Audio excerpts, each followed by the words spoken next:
প্রধান উপদেষ্টা যতদিন আছেন ততদিন দেশের অনিষ্ট হয় এমন কোনো কাজ তাঁকে দিয়ে হবে না বলে তিনি রাজনৈতিক দলের নেতাদের নিশ্চিত করেছেন। চলমান রাজনৈতিক অস্থিরতায় দলগুলোর সাথে বৈঠকে প্রধান উপদেষ্টা অধ্যাপক মোহাম্মদ ইউনূস জানান, দেশ বড় যুদ্ধাবস্থার ভেতরে রয়েছে। আওয়ামী লীগের কার্যক্রম নিষিদ্ধ হওয়ার পর অস্থিতিশীল করার জন্য দেশকে তারা নানা রকম প্রচেষ্টা করছে। এ থেকে দেশকে রক্ষা করতে হবে। প্রধান উপদেষ্টা বলেছেন, বিভাজন থেকে উদ্ধার পেতে হবে এবং ঐক্যমত্য থাকতে হবে। সবাই একসঙ্গে বসাতে তিনি মনে সাহস পেয়েছে।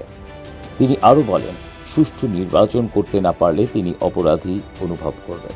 রোববার বিভিন্ন রাজনৈতিক দলের নেতাদের সঙ্গে বৈঠকে প্রধান উপদেষ্টা এ সমস্ত কথা বলেন বলে জানিয়েছেন প্রধান উপদেষ্টার প্রেস সচিব শফিকুল আলম। শফিকুল আলম জানান, বৈঠকে রাজনৈতিক দলের নেতারা সংস্কার, বিচার এবং নির্বাচন নিয়ে সরকার যে কাজ করছে তাতে প্রধান উপদেষ্টাকে সমর্থন জানিয়েছেন। তিনি বলেন, তাঁরা বলেছেন যে তাঁরা আমাদের চিফ অ্যাডভাইজার এবং আমাদের ইন্টারিম গভর্নমেন্টের পাশে থাকবেন। রবিবার বিকেলে প্রথম দফার বৈঠকে অংশ নেন 10 জন রাজনৈতিক নেতা। দ্বিতীয় বৈঠকে অংশ নেন ইসলামী বাকি দলগুলো। এর আগে শনিবার রাতে বিএনপি, জামায়াতে ইসলামী ও জাতীয় নাগরিক পার্টির সাথে পৃথক বৈঠক করেন প্রধান উপদেষ্টা। রবিবার নাগরিক ঐক্যের সভাপতি মান্না বলেন, সমগ্র জাতি চায় না এখন এইভাবে অধ্যাপক ইউনূস ক্ষমতার জায়গা থেকে বিদায় নিয়ে নিক, তাহলে আমাদের জন্য সংকটটা বেশি হবে। এই ব্যাপারেও আমরা বলেছি, বেশি করে রাজনৈতিকভাবে তাঁকে যুক্ত হতে হবে, কথা বলতে হবে এবং কী কর্মসূচি তিনি নিতে চাইছেন সেটা বলতে হবে। নির্বাচনের রোডম্যাপ তাঁর বলা উচিত। তিনি কী রকম করে নির্বাচন করতে চান, তার ডেডলাইন কবে, সে সম্পর্কে তার কথা বলা উচিত। এক প্রশ্নের জবাবে মান্না বলেন, অল্প বেশি সংস্কারের বিষয় নয়, আমরা একটি সুষ্ঠু নির্বাচন চাই। তার জন্য যেটুকুন সংস্কারের দরকার সেটুকুন করতে হবে। গণসংহতি আন্দোলনের প্রধান সমন্বয়কারী জোনায়েদ সাকি সাংবাদিকদের বলেন, আমরা প্রধান উপদেষ্টাকে বলেছি, ফ্যাসিস্ট সরকারের পতনের পর যে ঐতিহাসিক দায়িত্ব নিয়েছেন গণহত্যাকারীদের বিচার এবং নতুন রাজনৈতিক বন্দোবস্তের যেই কাজ তা সম্পন্ন করেই তাকে যেতে হবে। যত বাধা, যত চাপই অধ্যাপক ইউনূসের উপর থাকুক না কেন, তাঁকে কাজ করে যেতে হবে। তিনি বলেন, অনেক ধরনের অনাস্থা তৈরি হচ্ছে, দূরত্ব তৈরি হচ্ছে, তা কাটিয়ে উঠতে হবে। এই জন্য সবার মধ্যে আলোচনা হওয়া দরকার। জনগণ দৃশ্যমান বিচার দেখতে চায়। সাকি বলেন, রাজনৈতিক দল ও রাষ্ট্রীয় প্রতিষ্ঠানগুলোর সঙ্গে সরকার যাতে দূরত্ব সৃষ্টি না হয় সেই জন্য সরকারকে দায়িত্বশীল ভূমিকা রাখতে হবে। তিনি বলেন, ঐক্যর ক্ষেত্রে যে সমস্ত বিষয় বাধা হয়ে দাঁড়াচ্ছে সেই সমস্ত রাজনৈতিক গুরুত্বপূর্ণ নিরাপত্তাজনিত ইস্যু নিয়ে আলোচনা কম হয়েছে। তাঁরা একটি রাজনৈতিক ঐক্য কাউন্সিল গঠনের কথা বলেছেন। সিপিবির সাবেক সভাপতি মুজাহিদুল ইসলাম সেলিম সাংবাদিকদের বলেছেন, অবাধ ও নিরপেক্ষ নির্বাচনের জন্য যে সংস্কার দরকার তা করতে হবে। বেশি সময় ক্ষেপণ করলে পরিস্থিতি আরও খারাপ হয়ে যেতে পারে। বিপ্লবী ওয়ার্কার্স পার্টি সাইফুল হক বলেন, তাঁরা বৈঠকে বলেছেন, রাজনৈতিক দলগুলো অধ্যাপক ইউনূস ও তাঁর সরকারের উপর আস্থা রাখতে চায়। একই সঙ্গে তাঁরা বলেছেন, সরকার দলনিরপেক্ষ চরিত্র বৈশিষ্ট্যটা অনেক ক্ষেত্রে বজায় থাকছে না। তারা সবাইকে সমানভাবে বিচার ও দলনিরপেক্ষ চরিত্র বৈশিষ্ট্য অক্ষুণ্ণ রাখার কথা বলেছেন। নির্বাচন ডিসেম্বরে না জুনে, এই বিতর্কে সমঝোতা ভিত্তিক সমাধান চেয়েছেন এবি পার্টির চেয়ারম্যান মুজিবুর রহমান মঞ্জু। তিনি বৈঠকে বলেছেন, সরকারের পক্ষ থেকে যেই সব দূরত্ব ও ঘাটতি হয়েছে তা সংশোধনের উদ্যোগ নেওয়ার দরকার।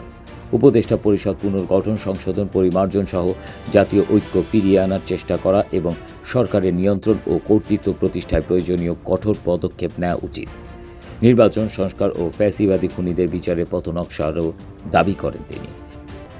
সৈয়দ মোহাম্মদ রেজাউল করিম সাংবাদিকদের বলেছেন, তিনি জানিয়েছেন, ইসলামিক আন্দোলন অধ্যাপক ইউনূসের নেতৃত্বাধীন সরকারকে মৌলিক সংস্কার সম্পন্ন করতে দৃঢ়ভাবে সমর্থন করে। তিনি বলেন, নির্বাচন আয়োজন করা অন্তর্বর্তী সরকারের দায়িত্ব, তবে তারও আগে প্রয়োজনীয় ও মৌলিক সংস্কার, ফ্যাসিবাদীদের বিচার নিশ্চিত করা এই সরকারের দায়িত্ব। এই দায়িত্ব থেকে পিছিয়ে আসার কোনো সুযোগ নেই। প্রধান উপদেষ্টাকে হাল না ছেড়ে দেওয়ার অনুরোধ করেছেন মাওলানা মামুনুল হক।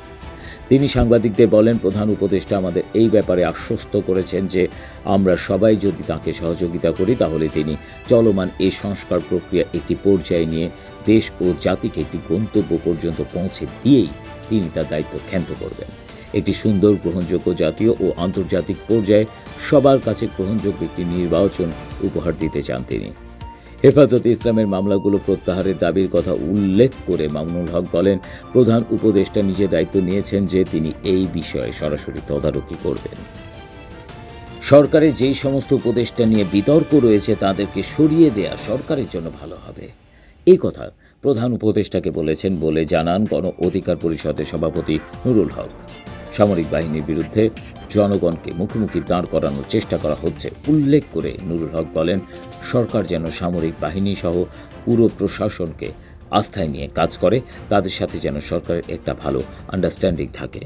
অন্যদিকে এক ভার্চুয়াল সভায় বিএনপির ভারপ্রাপ্ত চেয়ারম্যান তারেক জিয়া বলেন, এক অনিশ্চিত রাজনৈতিক ও অর্থনৈতিক পরিস্থিতি নিয়ে বিভিন্ন শ্রেণী পেশার মানুষের মধ্যে এক ধরনের অস্থিরতা তৈরি হচ্ছে, যে কারণে বিভিন্ন শ্রেণী পেশার মানুষ প্রতিদিন বিভিন্ন দাবি দাওয়া নিয়ে রাজপথে নেমে আসছেন। কিন্তু দুঃখজনক হলেও সত্য, এই মুহূর্তে তাঁদের দাবি শোনার কেউ নেই।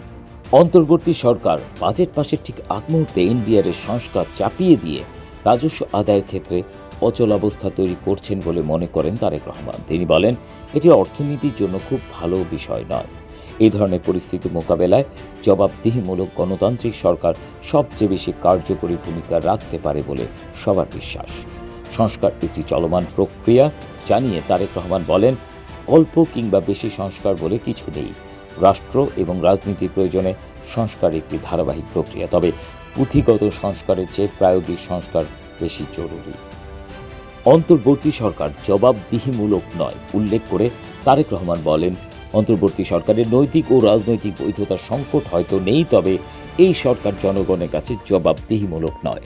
তাই নৈতিক কারণে সরকারের সুনির্দিষ্ট পরিকল্পনা জনগণের কাছে স্পষ্ট থাকা প্রয়োজন। জনগণকে অন্ধকারে রেখে বা রাজনৈতিক দলগুলোকে অনিশ্চয়তায় রেখে শেষ পর্যন্ত কোনো পরিকল্পনা কার্যকর ও টেকসই হয় না, হবেও না। এর আগে শনিবার বৈঠকে জামায়াত ইসলাম ও বিএনপি যার যার বক্তব্য তুলে ধরেছিলেন। নির্বাচন কবে হবে সেটা স্পষ্ট করা দরকার বলে মনে করেন জামায়াত ইসলামের আমির শফিকুর রহমান। তিনি বলেন, ঘোষিত সময়সীমার মধ্যে জনগণের বড় ধরনের ভোগান্তি ছাড়া একটি স্বস্তিজনক সময় নির্বাচন হতে পারে। বিএনপির খন্দকার মোশাররফ হোসেন বলেছিলেন, তারা কখনোই প্রধান উপদেষ্টা পদত্যাগ চাননি, বরং প্রথম দিন থেকে এই সরকারকে সর্বাত্মক সহযোগিতা করে যাচ্ছেন। শনিবার রাতে প্রধান উপদেষ্টার বাসভবন যমুনার সামনে সাংবাদিকদের সাথে কথা বলেন খন্দকার মোশাররফ হোসেন। তিনি বলেছিলেন, যে কোনো উসিলায় নির্বাচন যত বিলম্ব করা হবে, আমরা মনে করি জাতির কাছে আবার স্বৈরাচার ফিরে আসার ক্ষেত্র প্রস্তুত হবে। এ দায়িত্ব বর্তমান সরকার এবং তাঁদের সাথে সংশ্লিষ্ট ব্যক্তিদের উপর বর্তাবে।